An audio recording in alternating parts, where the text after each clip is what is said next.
আসসালামু আলাইকুম। গত ভিডিওতে দেখেছিলেন মহারানী রাগে কিভাবে ফুসফুস করছিল, তার বাচ্চা এবং ডিম দেখতে দিবে না, কিন্তু আজকে আমি দেখেই ছাড়বো, সাথে আপনাদেরকেও দেখাবো এবং সেই সাথে কিছু টিপস থাকবে। পুরো ভিডিওটি দেখার অনুরোধ রইল। কে বলেছে পাখিরা কথা শুনে না? এ কিন্তু টেম পাখি না, একদম নন টেম পাখি। কিন্তু ওই যে আমি সবসময় রুমে আসা যাওয়া করি, ওদেরকে খাবার দেই, যত্ন করি, ওদের সাথে গল্প করি, ওদের পরিষ্কার করে দেই, গোসল করিয়ে দেই, এর জন্য ওরা আমাকে চিনে।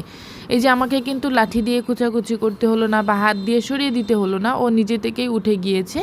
আমি কি বলছি বা আমার কথা কিন্তু ওরা বুঝতে পারে। আপনি যখন আপনার পাখিকে ভালোবাসবেন, যত্ন করবেন, ওরা টেম না হলেও দেখবেন আপনার ভক্ত হয়ে যাবে বা আপনার কথা বুঝতে পারবে।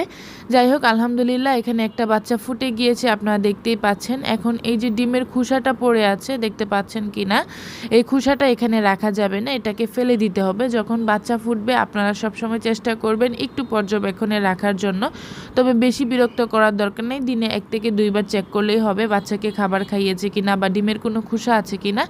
এই যে ডিমের খোসাটা, এটা যদি এখানে এখন আমি রেখে দেই, তাহলে এটা হতে পারে এই যে এরকম ডিমের মধ্যে গিয়ে আটকে যেতে পারে, ঢুকে যেতে পারে। সেই ক্ষেত্রে হচ্ছে আরেকটা ডিমের ভিতরে যে বাচ্চা আছে, ওই বাচ্চাটা বের হতে সমস্যা হবে। বা এই যে বাচ্চাটা ফুটিয়েছে, এই বাচ্চাটার মুখের মধ্যে আটকে যেতে পারে, সেই ক্ষেত্রে শ্বাস নিতে কষ্ট হতে পারে, বাচ্চাটা মারাও যেতে পারে। এই তো আলহামদুলিল্লাহ 1 দিন বয়সের বাচ্চা।